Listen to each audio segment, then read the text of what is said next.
Hello everyone, my name's Joanne Langham and I'm going to talk to you today about gender bias in idea generation and the evaluation of creative ideas. In 2020, female entrepreneurs received only 2.3% of available global venture capital funding and were 20% more likely to report a business closure due to the pandemic. Funding sources were predominantly male, with only 5.8% by female investors compared to 8.2% of males.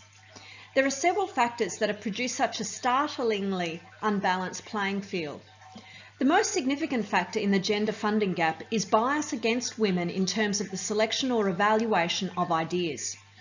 Research shows that during times of economic pressure, investors systematically perceive female entrepreneurs as less attractive for investment opportunities in comparison to their male counterparts. Investment decisions are influenced by stereotypes aligned to characteristics associated with the different genders, such as competence and warmth or credibility and competence. Stereotypes or bias create the perception that investing in women-led enterprises is riskier. Feminine stereotype behaviours lower investor evaluation of venture pitches and entrepreneurial growth expectations. Feminine characteristics also trigger stereotyped threat responses, which reduces female performance. Conversely, women who display masculine traits are perceived negatively and experience backlash or roadblocks according to role congruity theory. However, research shows women are as capable as men in all aspects of entrepreneurship, having the skills or human capital to recognise and develop potential opportunities. Bias undermines the creative process as well as the successful implementation of any innovation. Bias in the creative process negatively impacts group creativity. In groups, the most common ideas are often shared because these will be the ones that will most likely be accepted by all. There are many examples of bias exhibited when people work together to solve problems, such as groupthink, social loafing, free riding, the ideator's own bias, insight bias, ownership bias, and self-censorship. Participants in group processes may also be biased towards self-generated concepts or other salient viewpoints that may prefer conventional ideas due to the associated risk with new ideas. Evaluation of creative ideas is also influenced by emotions. People who are in a positive mental frame are more likely to rate all ideas, both creative and non-creative, higher. Creative evaluation is fraught with subjectivity and biases due to people's poor understanding of creativity and a lack of clear evaluation criteria. So, for instance, Elsbach and colleagues found experts in Hollywood used behavioural and physical cues to match pitches with a variety of prototypes in their head, while Mueller et al. Found that decision makers rely on social approval cues to assess ideas. In both cases, the cues the assessors drew on had little or no relationship to the quality of the ideas per se. So why is understanding and negating bias in creativity important?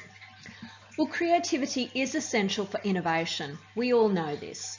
It's a fundamental dimension of entrepreneurship and is seen as being one of the most important skills of the future. Solving the great and complex problems of the world requires creativity. However, creativity is ascribed primarily to men. Gender-based stereotypes of creative capability significantly impede the progress of female creators and innovators. The rejection, dismissal, or undervaluing of ideas from women means opportunities are lost, or there are significant delays in urgent solutions for complex problems. Furthermore, perceived creativity rather than actual creativity is increasingly rewarded in the corporate world. Proudfoot and colleagues show that it's society's layman understanding of creativity that determines whether an individual or their idea is deemed creative, not by any true measure of creative utility.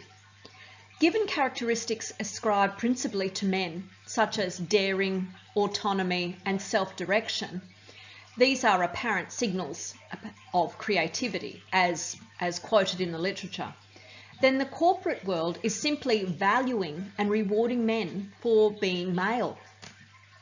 Providing clarity and unbiased evaluation of creativity is necessary to uncover authentic innovation and to stop a self-reinforcing system feedback loop based on prejudice. A systematic review of the literature revealed no consistency of the impact of gender on creativity. Most of the research into assessing creative capability used self-reporting psychological instruments, such as surveys, and did not assess the actual performance of creative tasks. Despite the abundance of research into the subject of creativity, there is no evidence of dominance of capability between men and women. Although research clearly demonstrates gender bias in entrepreneurship, little is known about the strategies to mitigate bias in assessment of creativity and ingenuity. Attempts to reduce gender bias through training has been shown to have had little success. One tactic has been shown to offer counter-stereotypical effect in an employee recruitment scenario, in which assessors evaluate people jointly rather than separately, but its effect has not been examined in a creativity context. Blind reviews to reduce cues have yielded generally poor results and in some cases have actually worsened the effect. Removing names from identification of gender has potential in reducing bias in evaluation. In an experiment to assess the impact of unconscious gender bias in the review of 6 academic articles written by both men and women, where the article appeared to be written by a man, they were generally evaluated as being better crafted. Alternatively, an experiment conducted with students to evaluate female advertising executives in a predominantly male environment, where the researchers removed the first names of the person being assessed to prevent cues on gender, the results showed no significant difference in the evaluation of creative outcome between the genders. Building on the research on gender bias in creative evaluation, we seek to clarify and measure difference in evaluation of creativity between genders, as well as determine the role of feminine and masculine traits in creativity. Our study focuses on the following questions. Are ideas proposed by females rated less than those proposed by males in terms of creativity? Do novelty and usefulness carry different weights in the evaluation of males' and females' creativity? Are females' ideas rated less when the problem that they're exploring is perceived to be masculine? Is there a difference in the evaluation of feminine versus masculine ideas by genders? And finally, are ideas proposed by males more divergent and, as suggested, therefore more creative? We developed an online experiment where individuals participated in a complete creative process online.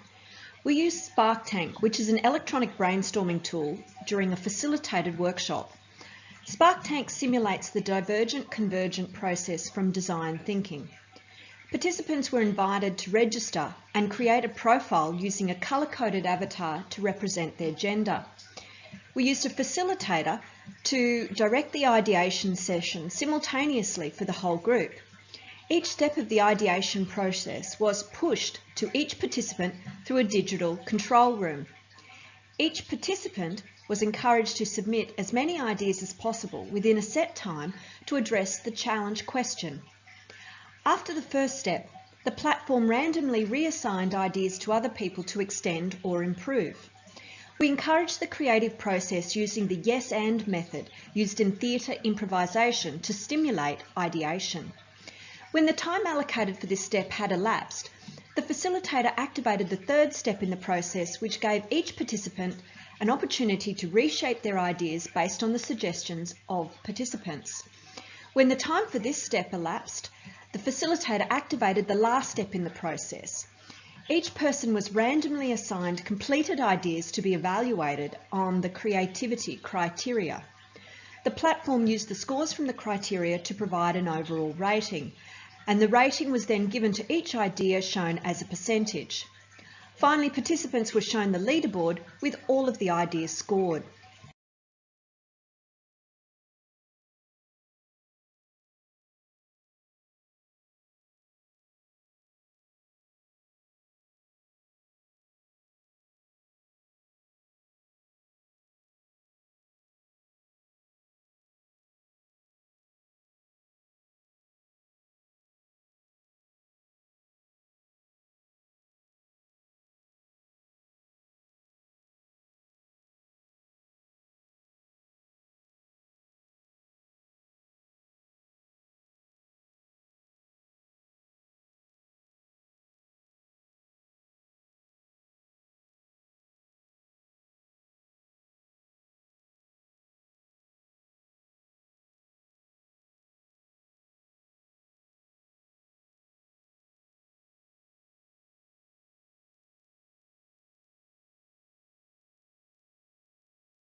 The evaluation criteria for assessment were adapted from Sue Chan and Hempel's exploration of the factors of creativity, which is novelty and usefulness. Novelty and usefulness are a multiplied measure and are therefore believed to only produce creativity if both factors exist. That is, they're greater than 0. For the Fast Fashion Challenge, a total of 284 ideas were generated. The Football Pipeline Challenge generated 217 ideas. The data was coded and integrated in several different ways. Firstly, all ideas at every step were open-coded in NVivo according to the theme.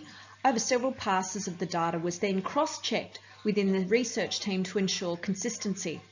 Each final idea was coded by 3 researchers according to whether it was considered a masculine or feminine idea, as well on the divergent and convergent criteria. The thematic coded data from NVivo was then merged with the screen data file. Data was then imported into SPSS for multivariate analysis. ANOVAs were conducted to determine difference in ratings on all 11 creativity criteria according to gender. In both the Fast Fashion and the Football Pipeline Challenge, there were no significant differences in the ratings on the usefulness, novelty and creativity factors according to gender. There were also no differences in overall individual creativity scores for either of males or females. ANOVAs were also conducted on all areas according to the masculine-feminine dimensions, revealing several significant differences. Generally, males rated higher than females on all criteria across both challenges. Where ideas were classified as gendered, females rated feminine ideas higher than males, and males rated masculine ideas higher than females. We used the same criteria posed by Proudfoot and colleagues to assess divergent convergence in idea generation. You can see the 4 paired criteria on the screen. In the Fast Fashion or Feminine Challenge, females scored highest scores for divergent thinking on overall creativity, as well as the 2 factors, novelty and usefulness, with the thinking out of the box criteria for divergence. Males were also significantly higher on the convergence criteria, building on tradition across all factors. In the Football Pipeline Challenge, males scored highest on 2 different sets of convergent criteria, and females scored higher on 2 divergent criteria in the novelty factor. Our results show no apparent gender bias in generating and evaluating novelty, usefulness or creativity of an idea when using an electronic brainstorming system. Both the feminine and masculine challenges had an equivalent number by proportion of masculine and feminine solutions.